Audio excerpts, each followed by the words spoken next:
કથા વાર્તા સાંભળવા માટે આવું છું, હું સામાન્ય વ્યક્તિ છું. તો કે ના, તમે હનુમાનજી જ છો. મને પ્રેતે આવીને વાત કરી છે, ભૂતે આવીને વાત કરી, ગમે તેમ કરી મને દર્શન કરાવો. અને એ જયારે વાત થાય છે અને તે વખતે એને કીધું કે સારું, એક કામ કરજે કે તું અહીંથી જા ચિત્રકૂટની અંદર અને ચિત્રકૂટના જંગલમાં જજે અને ત્યાં આગળ તને ભગવાન રામના દર્શન થઈ જશે. અને ત્યાં ચિત્રકૂટના જંગલની અંદર તુલસીદાસ પોતે વિચરણ કરવા લાગ્યા. તે જતા હતા અને એક વખત એક દ્રશ્ય જુએ છે. બે રાજકુમાર ઘોડા ઉપર જતા હોય છે. એક ગૌર વર્ણના હોય છે અને એક શ્યામ વર્ણના હોય છે. અને ઘોડાની આગળ એક હરણ હોય છે. એ હરણનો શિકાર આ લોકોને કરવો છે, એની પાછળ પડેલા છે. અને આ તુલસીદાસજી પોતે મોહિત થઈ જાય છે અને એને થયું, રાજકુમારમાં આકર્ષણ તો થયું, પણ શિકાર કરે છે એટલે મનમાં ભ્રમણા પડી.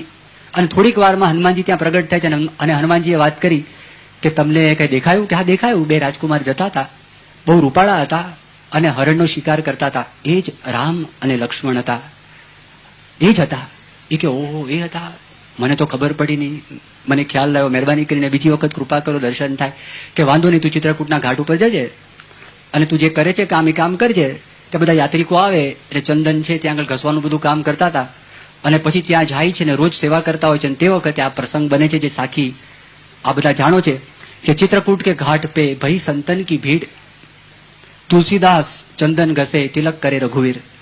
અને જે થાય છે અને જેવા એ ઉપર જઈને જોવે છે અને ભગવાન રામના પર સ્વરૂપના દર્શન થયા. પોતાનો દેહભાવ પોતે ભૂલી જાય છે સંપૂર્ણપણે અને ખબર પડી કે મને રામના દર્શન થાય છે. રામ પોતે ત્યાંથી ચાલી જાય છે, અદ્રશ્ય થઈ જાય છે. એમને દર્શન સંતની કૃપાથી થયા. અને એના કરતા પણ આગળની વાત છે, જો સંતની કૃપાથી જાય ભગવાનનો સાક્ષાત્કાર થાય. મેં તમને શરૂઆતમાં વાત કરી, સંતની કૃપાથી શું થાય? આપણું અભિમાન નાશ થાય, આપણું અજ્ઞાન નાશ થાય, આપણા બધા વ્યસનો દૂર થાય, વહેમ પણ દૂર થાય. એના કરતા આગળની એક વાત છે જે સંત આપણને કરાવે છે, એ સંત ભગવાનમાં શ્રદ્ધા ઉત્પન્ન કરાવે છે, ભગવાનના દર્શન પણ આપણને થઈ જાય.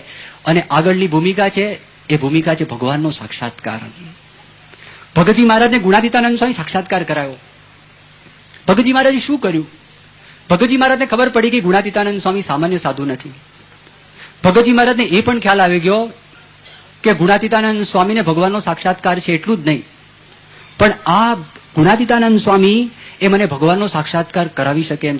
જેને ભગવાનનો સાક્ષાત્કાર થયો એને શું બાકી રહે? એની પાસે બધું આવી ગયું. કારણ કે ભગવાન પાસે બધું છે. સુખ જોઈએ છે, આમાં આવી ગયું. શાંતિ જોઈએ છે, આવી ગયું. અનંત કોટી બ્રહ્માંડના પદાર્થ જોઈએ છે, આવી ગયું. ભગવાન પાસે બધું જ છે. સત્તા જોઈએ છે, સત્તા પણ અંદર આવી ગઈ. આપણી બધી ઈચ્છાઓ છે, બધી ઈચ્છાઓ અંદર આવી જાય છે. એવા જો ભગવાન પ્રાપ્ત થાય તો. અને પછી ભગતજી મહારાજે સાધના શરૂ કરી. સાધનામાં આટલી સાધના બીજી કોઈ સાધના નહીં. યોગીજી મહારાજનું જીવન ચરિત્ર છે. તમને બધાને ભગતજી મહારાજનું જીવન ચરિત્ર વાંચવાની આજ્ઞા આ વખતે ચાતુર્માસમાં થયેલી છે. અને સંતોને યોગીજી મહારાજનો જે છઠ્ઠો ભાગ છે, એ છઠ્ઠા ભાગમાં યોગીજી મહારાજ પોતે નાયરોબીની અંદર હતા અને તે વખતે પૂજ્ય ઈશ્વરચરણ સ્વામી યોગીજી મહારાજ પાસે કીર્તનો ગાતા. અને એક વખત ઘણા બધા કીર્તનો ગાયા તો એમાં પોતે પ્રસન્ન થઈ ગયા, રાજી થઈ ગયા, અતિશય પ્રસન્ન થયા યોગીજી મહારાજ. અને યોગીજી મહારાજે પોતે એક વાત કરી કે આ બધા જ કીર્તનનો સાર શું છે? એમ કરીને યોગીજી મહારાજ બોલ્યા કે સત્પુરુષની પાસે હાથ જોડવા અને મન ગમતું મૂકી દેવું અને એમના ગમતાની અંદર સદૈવ રહેવું. સકલ કીર્તન માત્રનો આસાર, સકલ કથા માત્રનો આસાર. આટલી વાત જો આપણા હાથમાં આવી જાય. ભગતજી મહારાજ અભણ હતા, ભગતજી મહારાજ દરજી હતા. ભગતજી મહારાજ પોતે આ તો ગુણાતીતાનંદ સ્વામીના આશીર્વાદ થયા અને પહેલેથી કથા વાર્તાની અંદર પાવરતા હતા. બાકી ભગતજી મહારાજનું બીજી દ્રષ્ટિએ આપણે જોવા માટે જઈએ તો આધ્યાત્મિક દ્રષ્ટિએ ડોક્ટર સ્વામી ઘણી વખત વાત કરે. ભગતજી મહારાજ એવું આધ્યાત્મિક કામ લોકો પૂછે છે એવું કયું કામ કર્યું? એક કામ કર્યું, ગુણાતીતાનંદ સ્વામીમાં નિસ્તર્ક બુદ્ધિ, ગુણાતીતાનંદ સ્વામીમાં નિર્દોષ બુદ્ધિ, ગુણાતીતાનંદ સ્વામીમાં દિવ્ય ભાવ, ગુણાતીતાનંદ સ્વામીની આજ્ઞાનું પાલન, ગુણાતીતાનંદ સ્વામીની મરજીનું પાલન. એને લોક સામું જોયું નથી. પોતાનું સર્વસ્વ ગુણાતીતાનંદ સ્વામી માટે ન્યોછાવર કરી દીધું. સર્વસ્વમાં તો શું દેહ હતો અને સર્વસ્વમાં મન હતું. એ જે કામ થયું અને ગુણાતીતાનંદ સ્વામી પ્રસન્ન થયા. 3 વર્ષ સતત સાધના કરી. આમ તો સાધના મોટી કરેલી, 9 વર્ષની સાધના હતી, પણ ત્યાર પછીનો જે 3 વર્ષ હતા, સંવત 1917 થી 1920ની જે સાધના હતી, એમાં જાગા ભગત એવું કહેતા કે ભગતજી મહારાજ આ 3 વર્ષ દરમિયાન સૂતા જ નથી. અને પરંપરામાં આપણે એવું સાંભળવામાં આવ્યું છે કે 1 કલાક પોતે સૂતા અને 23 કલાક સેવા કરતા. સતત ચાલુ ને ચાલુ, દેહના ફૂરજા બોલાવી નાખ્યા. ગુણાતીતાનંદ સ્વામીની જીભ વળી, ભગતજી મહારાજનો દેહ વળ્યો. આમાંથી એક પ્રકરણ શરૂ થાય ને, મને લાગે આપણે બધા નાસી જઈએ.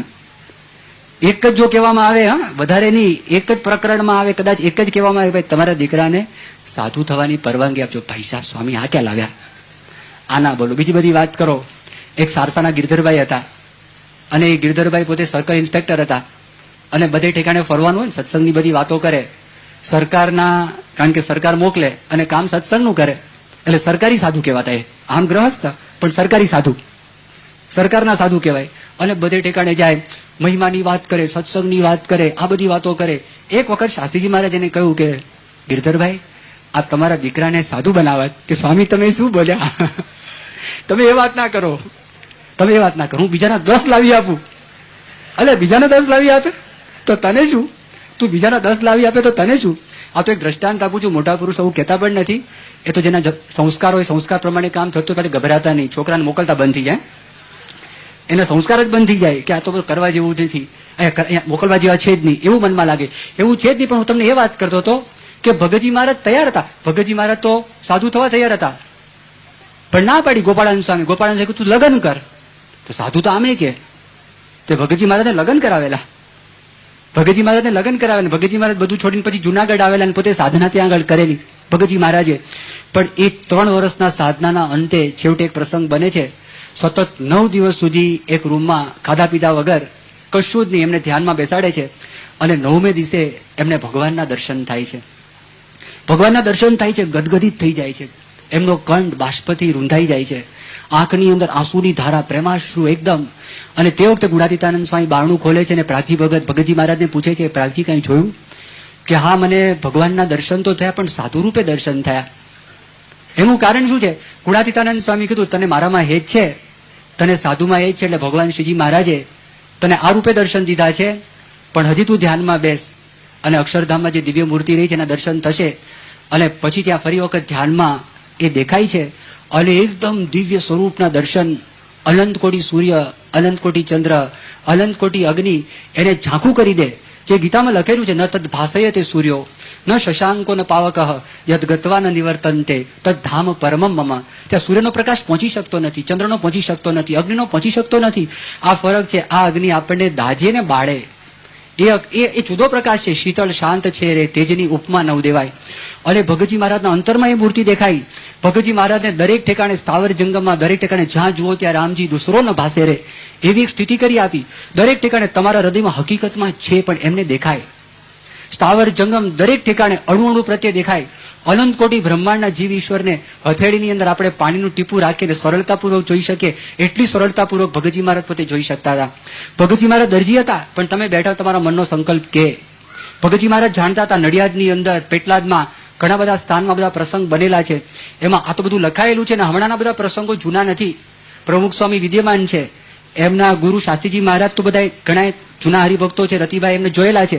અને એમના ગુરુ ભગતજી મહારાજ વાત કરે છે, અને બેઠા હોય કે બધા હરિભક્તો બહુ સારા છે, પણ નિષ્કપટ થતા નથી. ડોક્ટર હોય ને, ડોક્ટર પાસે તમે જઈને કપટ કરો તો ચાલે?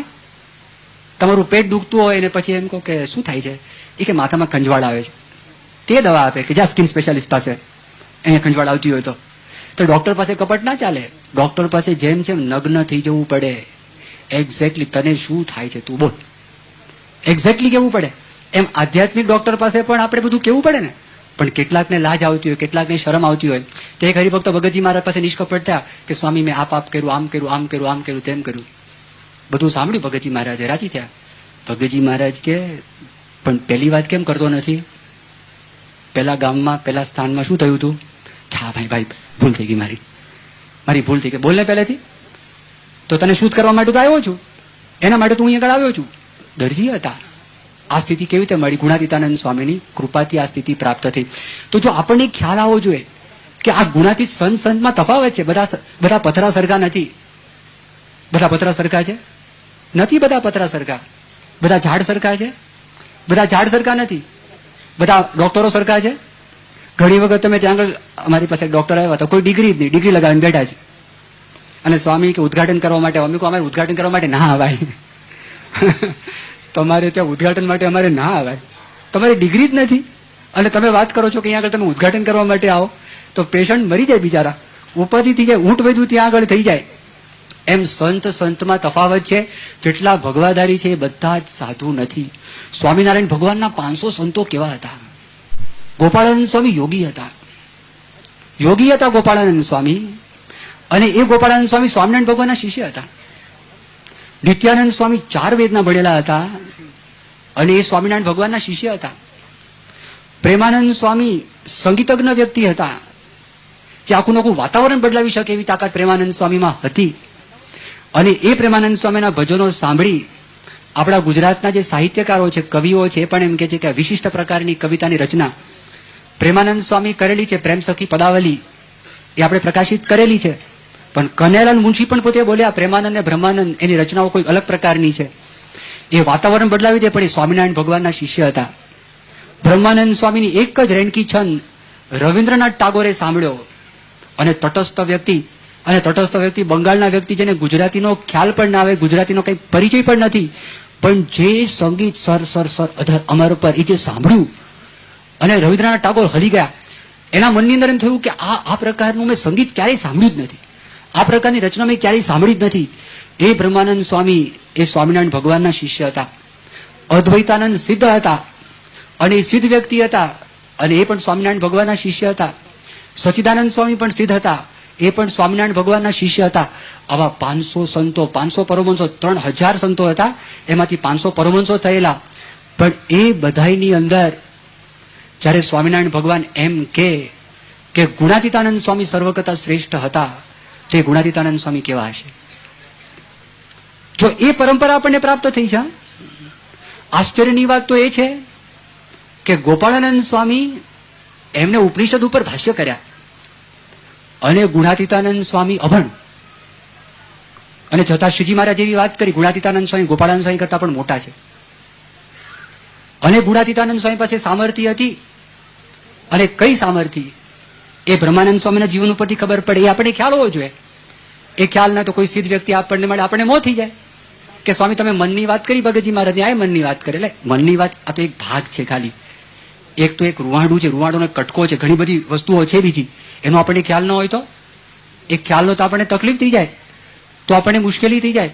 તો બ્રહ્માનંદ સ્વામી જયારે ભુજની અંદર ભણતા હતા, લજપત પાઠશાળામાં 24 કળા અમને વરેલી હતી, એમના ગુરુ શીખવાડેલી હતી. બ્રહ્માનંદ સ્વામી 3 વિદ્યામાં નિષ્ણાત, અશ્વ વિદ્યામાં નિષ્ણાત, મલ કુસ્તીમાં નિષ્ણાત, પછી તલવારથી લડવાનું એમાં નિષ્ણાત, શતાવધાનના પ્રયોગ કરે, સહસ્ર અવધાનના પ્રયોગ કરે અને જબરજસ્ત 10 વર્ષ સુધી પિંગળ શાસ્ત્રનો બ્રહ્માનંદ સ્વામી અભ્યાસ કર્યો. પણ બ્રહ્માનંદ સ્વામી એક પ્રશ્ન પૂછ્યો, ગુરુજી મારે તમને એક પ્રશ્ન પૂછવો. એવી કોઈ કળા છે કે એક કળા જો આપણા જીવનમાં સિદ્ધ થાય તો જીવનમાં બધી કળાઓ આવી જાય? એમના ગુરુજીએ કીધું છે કે કઈ કળા? ભગવાનના સ્વરૂપમાં અખંડ વૃત્તિ જે વ્યક્તિની રહે એને બધી કળા સિદ્ધ થઈ જાય. તો મને તમે સિદ્ધ કરાવો, મારી તાકાત નથી. તો ગુણાતીતાનંદ સ્વામી પાસે આ હતું. એનો પ્રસંગ આપણે સાંભળીએ. જ્યારે સ્વામિનારાયણ ભગવાન વડતાલમાં હતા અને વડતાલની અંદર ત્યાં બધા સંતો હતા, કેટલાક માંદા હતા, કેટલાક સાજા સંતો હતા. ગુણાતીતાનંદ સ્વામી સેવાભાવી હતા. આ બધી વસ્તુઓ બધી એવી છે, અટપટી વસ્તુ, આટલા મોટા છે ને પણ નાના થઈને વર્તે, ખબર જ ના પડે. તમારી કોઈ સેવા કરતું હોય તો તમને એમ જ લાગે ને મારા કરતા નાના છે. ઓબ્વિયસલી સેવા કોણ કરે? નાનો હોય સેવા કરે. તે ગુણાતીતાનંદ સ્વામી સેવક. અને ગુણાતીતાનંદ સ્વામી વિચરણ કરતા હતા સંતોની સાથે. વરસાદ પડેલો અને ત્યાં પોતાના જોડાની અંદર એ બધું માટી છે ભરાઈ જાય, જોડા ભારે થાય, ચાલુ ફાવે નહીં. ગુણાતીતાનંદ સ્વામી એવું કહ્યું કે એક કામ કરો, બધા જોડા કાઢી નાખો, એની ગાસડી બનાવું અને ગાસડી બનાવીને હું ઉંચકી લઉં. તે 40 સંતોના જોડા ગુણાતીતાનંદ સ્વામી ઉંચક્યા. તમે વિચાર કરો, તે વખતે જો સંતોને ખબર હોત તો ગુણાતીતાનંદ સ્વામીને જોડા ઉચકવા દેત? ના દેત. હું તમને વડતાલનો પ્રસંગ કહેતો હતો. તે વડતાલના પ્રસંગની અંદર ઓલા માંદા સાધુની સેવા કરતા ગોદડીઓ ધોવા માટે જાય ને ગોમતી તળાવમાં, તે કેટલાક સાજા જે હતા ને એ ભેગું આપી દે કે બરાબર છે, આપણી ભેગી કરી નાખે. તો 18 ગોદડીઓ ધોઈને ગુણાતીતાનંદ સ્વામી આવતા હતા. 9 ગોદડી એક ખભા ઉપર અને 9 ગોદડી બીજા ખભા ઉપર. વડતાલ મંદિર તમારામાંથી જેમને જોયું હોય ત્યાં આગળ હનુમાન ગણપતિ પધરાવે, હનુમાન વાળો દરવાજો કહેવાય. સ્વામિનારાયણ ભગવાન જમવા માટે ગયેલા વાસણ સુથારના ઘરે, અને સ્વામિનારાયણ ભગવાન જમીન જયારે પાછા આવતા હતા તે વખતે ગુણાતીતાનંદ સ્વામી ત્યાં મળ્યા અને દરવાજા પર 2 જણા ભેગા થયા. અને જ્યાં ભેગા થયા ને તે વખતે એમણે ગુણાતીતાનંદ સ્વામી સ્વામિનારાયણ ભગવાન સામે જોયું અને સ્વામિનારાયણ ભગવાન સ્થિર થઈ ગયા, વૃત્તિ દ્વારા પકડ્યા. સ્વામિનારાયણ ભગવાન ખસી શક્યા અને હાથ જોડ્યા ગુણાતીતાનંદ સ્વામીને સ્વામિનારાયણ ભગવાન કહે છે કે સાધુરામ અમે જઈએ, હવે રજા આપો છો? ગુણાતીતાનંદ કે મહારાજ જાઓ. અને શ્રીજી મહારાજ પધાર્યા અને મહારાજ ત્યાં આગળ સભા મંડપમાં આવ્યા. અને સભા મંડપમાં જેવા શ્રીજી મહારાજ અકળાઈ ગયા. મહારાજ કે મારા મને મૂંઝવણ થાય છે, મને બેચેની લાગે છે, મારા પર પેલા સાધુએ ભાર મૂક્યો છે, માટે મહારાજના જે સેવક હતા ભગુજીને કીધું જાઓ ઓલા સાધુ ઉપરથી જે ભાર છે ભાર લઈ લો. કેટલાક મહારાજને પંખો નાખવા લાગ્યા. મહારાજ કે નહીં, ઓલા સાધુએ ભાર મૂક્યો છે. અને જયારે ગોધડીઓ લાવો સભા મંડપમાં, અને સભા મંડપમાં ગોધડીઓ આવી અને શ્રીજી મહારાજે કીધું કે આ ગોધડીઓ કોની છે? તો કે માંદા સાધુઓ છે, એની સ્વામી સેવા કરે છે, ધોવે છે. જે માંદા સાધુઓ અહીંયા આગળ આવે અને સાધુઓ આવીને આ ગોધડીઓ છે, ગોધડીઓ લઈ જાય બધા. તો સાધુ એક પછી એક આવ્યા, તે 8-10 જે માંદા સાધુ હતા એ તો પોતાની ગોધડી લઈ ગયા, બાકીની 8 ગોધડીઓ વધી. શ્રીજી મહારાજ કે આ ગોધડીઓ કોની છે? બધાને ખબર પડી કે સાજા જે હતા ને એની ભેગી ઠપકારી છે. તે વખતે મોટા મોટા સંતો બેઠા હતા, મુક્તાનંદ સ્વામી અને બ્રહ્માનંદ સ્વામી જેવા બેઠા હતા. તે વખતે શ્રીજી મહારાજ મુક્તાનંદ સ્વામીને પૂછે, જો આ થોડું ખ્યાલ રાખવા જેવો છે. કારણ કે સ્વામિનારાયણ ભગવાન એક વાત કરી, આ બહુ મહત્વની વાત છે. કારણ કે આ જીવ એવો છે, આ જીવ જ્યાં સુધી આ વાત સાંભળીને ત્યાં સુધી મોહિત થઈ જાય છે. આ જીવનો સ્વભાવ એવો છે ને કે આ જીવનો સ્વભાવ, તમે પાણી નાખો ધૂળ ઉપર તો ધૂળ પડલે કે ના પડલે? ભીની થાય કે ના થાય? ધૂળ થાય. દૂધ નાખો તો ભીનું થાય કે ના થાય? અને પેશાબ કરો તો તે ભીનું થાય. એમાં જીવ એવો છે, એને જો વિવેક નો હોય, ગતાગમ ના હોય, તો મેં કીધું ને હમણાં, ગમે તે એક જણ વ્યક્તિ આવીને તમને જો છેતરે અને તમને વાત કરે, તો કે રૂપાળો હોય, ઊંચો હોય, પોળો હોય, મોં થઈ જાય તો પહેલી જ વાત. અને એમાં ભગવા પહેરે, ઓહો ગજબ મહારાજ છે, આ તો બહુ ત્યાગ કરીને આવ્યા. અને એમાં જો આગળ વધે પ્રવચનમાં એકદમ જબરજસ્ત પ્રવચન કરતા હોય, ઓહો શું વાત છે, તમે ગયા હતા? અને એમાં તેમની પાસે આવે કે મહારાજજી કે પુત્ર નથી, જા હો જાયગા બચ્ચા. અને વર્ષ પછી છોકરો આવી જાય, ઓહો ઉત્તરથી આવેલા કોણ મહાત્મા છે. એટલે એવા પાસે આવે, મારી પાસે હું 10 જણને કહું પુત્ર થઈ જશે, એકને થાય કે ન થાય? 9 ને 6 નો થયો. અને 9 જણ મારી પાસે આવે કે કુછ નહીં હુઆ, કે તારી શ્રદ્ધા નથી. આને શ્રદ્ધા હતી, શ્રદ્ધાથી તને શ્રદ્ધા નથી. એ બનાવટ ચાલે કે ન ચાલે? એ ચાલે. એટલે સમજવા જેવું સ્વામિનારાયણ ભગવાન એટલા માટે વચનામૃતમાં વાત કરે છે, બધા સાધુને સરખા સમજે એ વિમુખ છે. બધા સાધુને સરખા જાણે એ વિમુખ છે. વિમુખની કલમ આપી દીધી, કારણ કે વિમુખ થશે ને ખબર નથી, એને ખ્યાલ નથી. હું તમને આ વાત કરું, મુક્તાનંદ સ્વામીને સ્વામિનારાયણ ભગવાન પૂછે છે, આ ગુણાતીતાનંદ સ્વામીને ઓળખો? આ ગુણાતીતાનંદ સ્વામી કોણ છે તમને ખ્યાલ છે? તમને પરિચય છે ગુણાતીતાનંદ સ્વામી કોણ છે? મહારાજ બહુ મોટા સાધુ છે, કથા વાર્તા સારી કરે છે, કીર્તન ઘણા બધા મોઢે છે, સેવાભાવી છે, તપસ્વી છે, ત્યાગી છે. શ્રીજી મહારાજે કીધું, મુક્તાનંદ સ્વામી તમે આ સાધુના ઉપર છેલ્લા ગુણનું વર્ણન કર્યું, પણ આ સાધુ કેવા છે? જેમ સાણસાની અંદર સાપને પકડીએ એવી રીતે ત્રણેય અવસ્થાની અંદર મારી મૂર્તિને પકડીને બેઠા છે, એવા સાધુ છે. અને સાક્ષાત અક્ષર બ્રહ્મ છે. આ આચાર્ય વાત કરી મુક્તાનંદ સ્વામી કે મહારાજ એવો મહિમા સમજાવ્યો નહોતો. તે વખતે એક ઉત્તર હિન્દુસ્તાનના સાધુ મહાનુભાવાનંદ સ્વામી બેઠા હતા. એટલે મહાનુભાવાનંદ સ્વામી અકળાઈ ગયા, તમે સાણસામાં સાપને પકડો ને તે સાપ બિચારો દબાય અને સાપને મૂંઝવણ થાય. એને એમ થયું કે આ સાધુ મહારાજને દુઃખ આપે પકડીને, આ સાધુ મહારાજને પકડીને દુઃખ આપે. એટલે મહાનુભાવાનંદ સ્વામી બોલ્યા, એટલે બેટી કા બાપ महाराज को क्यों दुख देता है? महाराज को क्यों दुख देता है? श्रीजी महाराज के खबर પડ્યા વગર બોલ બોલ શું કરો છો? ખબર પડે છે? તમે ધારો એ રીતે મૂર્તિ, તમે ધારતા આવડતી હોય તો. આ તો એક છે, અનાદિ છે, અદ્વિતીય છે, અને આ તો અક્ષર બ્રહ્મ છે, મારે રહેવાનું ધામ છે. એ ગુણાતીતાનંદ સ્વામીની પરંપરાની અંદર આપણને ભગતજી મહારાજ, શાસ્ત્રીજી મહારાજ, યોગીજી મહારાજ, પ્રમુખ સ્વામી મહારાજ પ્રાપ્ત થાય. આ વિશેષ છે આખું. આ તંત્ર જ કોઈક અલગ છે, એ સામાન્ય તંત્ર નથી. શાસ્ત્રીજી મહારાજ હતા ને, શાસ્ત્રીજી મહારાજ સાથે ઘણા બધા સાધુઓ હતા, પણ શાસ્ત્રીજી મહારાજનો એક પત્ર મેં વાંચ્યો છે. અને શ્રી હરિ સ્વામી અમદાવાદની અંદર છે, એનું જૂનું મકાન હતું, જૂના મકાનમાં એમની કેબિન જેવી ઓફિસ હતી, અને એ શાસ્ત્રીજી મહારાજના જૂના પત્ર ઉકેલતા હતા. આ સંસ્થાની જેને સ્થાપના કરી એની વાત કરું છું, બ્રહ્મ સ્વરૂપ શાસ્ત્રીજી મહારાજ.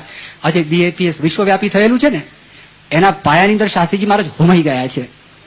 તો એ શાસ્ત્રીજી મહારાજ પત્ર લખ્યો છે, અને પત્રની અંદર વાત કરી કે વિજ્ઞાનદાસ છે, વિજ્ઞાનદાસજી ભગતજી મહારાજના શિષ્ય, તો એમને ત્રણેય અવસ્થામાં ભગવાનનું ભજન થાય છે. ના, એમને અખંડ ભજન થાય છે. વિજ્ઞાનદાસને અખંડ ભજન થાય છે, પણ ત્રણેય અવસ્થાની અંદર ભગવાનને ધારણ કરવાની સામર્થ્ય ભગતજી મહારાજે ત્રણેય અવસ્થાની અંદર ભગવાનને ધારણ કરવાનું ઐશ્વર્ય ભગતજી મહારાજે મને આપ્યું છે. આવું શાસ્ત્રીજી મહારાજ લખ્યું. જો અલગ પડી ગયા ત્યાં આગળ, એ જુદા પડી ગયા. એ શાસ્ત્રીજી મહારાજ બોલ્યા યોગી તે હું ને હું તે યોગી. અને યોગીજી મહારાજ બોલ્યા કે પ્રમુખ સ્વામી મારું સર્વસ્વ છે. જો આ સામાન્ય સંતની ગાથા નથી, આ સામાન્ય સંતની વાત નથી. આપણે પ્રભુક ચરિત્રની વાત કરીએ કે આપણે તો બહુ પામર છીએ, બહુ ઓર્ડિનરી છીએ, જીવ દશાની અંદર છીએ. આપણે અહીંયા આગળ વાસનિક છે, પ્રમુખ સ્વામી મહારાજ નિર્વાસનિક છે. આપણામાં માન છે, નિર્માની છે. આપણામાં સ્નેહ છે, એ નિસ્નેહી છે. આપણામાં સ્પૃહા છે, નિસ્પૃહી છે. આપણામાં સ્વાદ છે, નિસ્વાદી છે. આપણામાં કામના છે, નિષ્કામી છે. એ અલગ વાત છે. આપણેનું વર્ણન શું કરવાના હતા? આપણે શું ખબર પડે? પણ એ આપણા પર દયા કરે, આપણા પર કૃપા કરે, તે વખતે આપણને ખ્યાલ આવે કે આ સામાન્ય વાત નથી. આવા સંતનો બહુ મોટો મહિમા છે. એ સંતનો મહિમા તો જીવની અંદર ગરી જાય. સાચા સંતના મહિમાની વાત કરી છે. જો રામાયણની અંદર તુલસીદાસજી પોતે કહે છે, સો નર આપ સમાન રઘુરાયા. ભગવાન તુલ્ય જ છે, એમાં કોઈ ફેરફાર નહીં. સંત એ સ્વયં હરી, જે નિષ્કુળાનંદ સ્વામી લખ્યું એ વાત સમજાવે છે. એટલે રામાયણની અંદર લખે છે, પ્રથમ ભગતિ સંતન કર સંગા, દૂસરી ભગતિ રતિ કથા પ્રસંગા.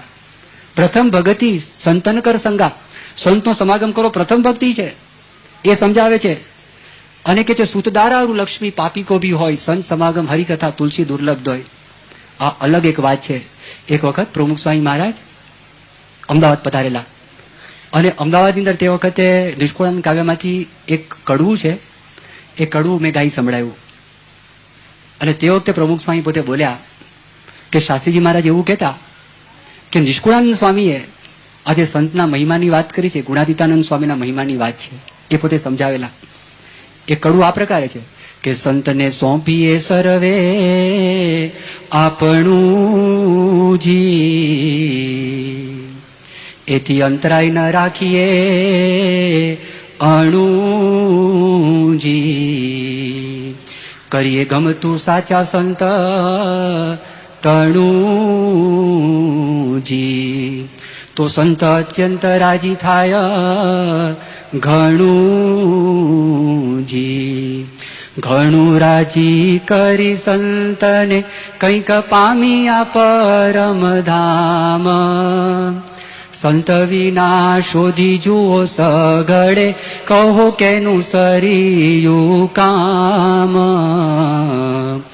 જેમ નાવ વિના નીર નિધિમાં નથી તરવા અન્ય ઉપાય, તેમ સંત વિના સંસાર તરવા શીદ ઈચ્છે કોઈ ઉરમાય.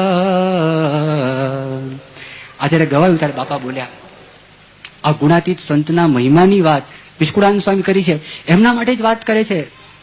સંત માનજો મારી મૂર્તિ રે, એમાં ફેર નથી એક રતી રે, સંત હું ને વળી હું તે સંત રે, એમ શ્રીમુખે કહે ભગવંત રે. કયું બહુ પ્રકારે કલ્યાણ રે, અતિ અગણિત અપ્રમાણ રે, પણ સૌથી સરસ સંત મારે રાખ્યું વાલ મેં એની વાત મારે. નિષ્કુળાનંદ સ્વામી અઢળક મહિમાની વાત કરેલી છે. સંત ચિંતામણી છે, પારસમણી, આપણને ખ્યાલ આવે. જે મેં આગળ ગાયું એ આગળ વર્ણન કર્યું છે. આ ભવસાગર તરવો બહુ કઠણ છે. આ લાઈફ કેવી છે? આ લાઈફમાં છે ને મેથેમેટિકલ કેલ્ક્યુલેશન પ્રમાણે થતું નથી. આ બધા બેઠા છો ને, આ બધાની ઈચ્છા પ્રમાણે બધું થયું છે? છોકરાઓ બેઠા છે અહીંયા આગળ, એમને પ્રશ્ન પૂછીએ કે 12મા ધોરણમાં તમે નક્કી કર્યું કે મારે 97% માર્ક લાવવા છે, પણ ઈચ્છા પૂરી થઈ છે? કેટલાકને વધારે આવ્યા છે, ઈચ્છા કરી ના કરતા પણ આવ્યા છે, એક બે જણને. પણ એ સિવાય કેટલા બધા સંકલ્પો છે. અહીં બેઠા જ આપણી બધી ઈચ્છાઓ પૂરી થાય છે?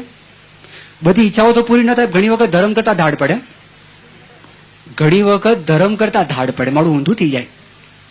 તેના માટે વિન્સ્ટન ચર્ચિલ, જેણે બીજા વિશ્વયુદ્ધની અંદર બહુ મોટું કામ કરેલું, એ વિન્સ્ટન ચર્ચિલ પોતે એક વાત કરે છે, એ સાંભળવા જેવી છે. એના પરથી ખબર પડે શા માટે સંતની જરૂર. આપણે સંત લાગે, ભગવા લાગે. એક માણસ પેલા તો સમજો, એક મિત્ર સમજો. જેમ ફેમિલી ડોક્ટર હોય ને એમ ફેમિલી સંતની જરૂર છે. It is a must. It is absolutely necessary. આપણે ખ્યાલ નથી, જીવનની અમુક સમસ્યાઓ આવી નથી, ખબર નથી, આપણને ખ્યાલ નથી. પણ આ બોલ્યા ચર્ચિલ, ધ હ્યુમન સ્ટોરી, માણસની જીવન કથા, the human story does not always unfold like a mathematical calculation based on the principle that 2 plus 2 make 4. Sometimes in life, 2 plus 2 make 5, and sometimes minus 3, and sometimes the blackboard topples down, leaving the class in disorder, and the teacher with a black eye. Winston Churchill કહે છે માનવની જે કથા છે ને એ unfold થાય છે, એ આમ શું કહેવાય ખુલે છે, એ માણસની જીવન કથા ખુલે છે. એ કાંઈ મેથેમેટિકલ કેલ્ક્યુલેશન જે ગણિત હોય તો ગણિતના આપણે બધી ગણતરી કરીએ એ ગણિતની ગણતરી પ્રમાણે આ જીવનની જે કિતાબો છે ખુલતી નથી. એમાં તો 2 + 2 એટલે 4, પણ જીવન કહાણીની અંદર કોક વખત 2 + 2 એટલે 5 થઈ જાય, અને કોક વખત 2 + 2 એટલે -3 પણ થઈ જાય. એનું દ્રષ્ટાંત આપે છે, કોઈક નિઃશુલ્કપણે શિક્ષક એ વિદ્યાર્થીઓને ભણાવતો હોય તો ભણાવતા ભણાવતા એ જે બ્લેક બોર્ડ હોય ને એ જેના માથા પર પડે છે અને એની આંખ છે કાળી થઈ જાય, લોહી મરી જાય છે. એટલે હ્યુમન સ્ટોરી ઇઝ ધીસ. એટલે આપણે ઘણી વખત કરવા માટે જઈએ કે ભાઈ હાલો આમ કેમ થયું થાય. આ માનવ કથા છે, એના માટે સંત સમાગમ જરૂરી છે, એના માટે નેસેસરી છે. એ ભવસાગરની વાત થઈ, એ તરવાની છે. એ સંસારમાં ઘણી બધી આ બધી ઘટનાઓ આવે, એ ઘટનામાં આપણને સંત મદદરૂપ થાય છે. ફક્ત આ નહીં, આપણે જીવનમાં સુખનો અનુભવ કરાવે, આપણે જીવનમાં શાંતિનો પણ અનુભવ સંત કરાવતા હોય. એ નિષ્કુળાનંદ સ્વામી ભક્ત ચિંતામણીના બીજા પ્રકરણની અંદર વર્ણન કરે છે, જબરજસ્ત વર્ણન કરે છે. નિષ્કુળાનંદ સ્વામી લખે છે કે સંત કૃપાએ સુખ ઉપજે. આજો ધ્યાનથી સાંભળજો એક એક. સંત કૃપાએ સુખ ઉપજે, સંત કૃપાથી સરે કામ, સંત કૃપાથી પામીએ પૂરણ પુરુષોત્તમ ધામ. સંત કૃપાએ સદમતી જાગે, સંત કૃપાથી સદગુણ, સંત કૃપા વિના સાધુતા કહો ને પામ્યા કોણ.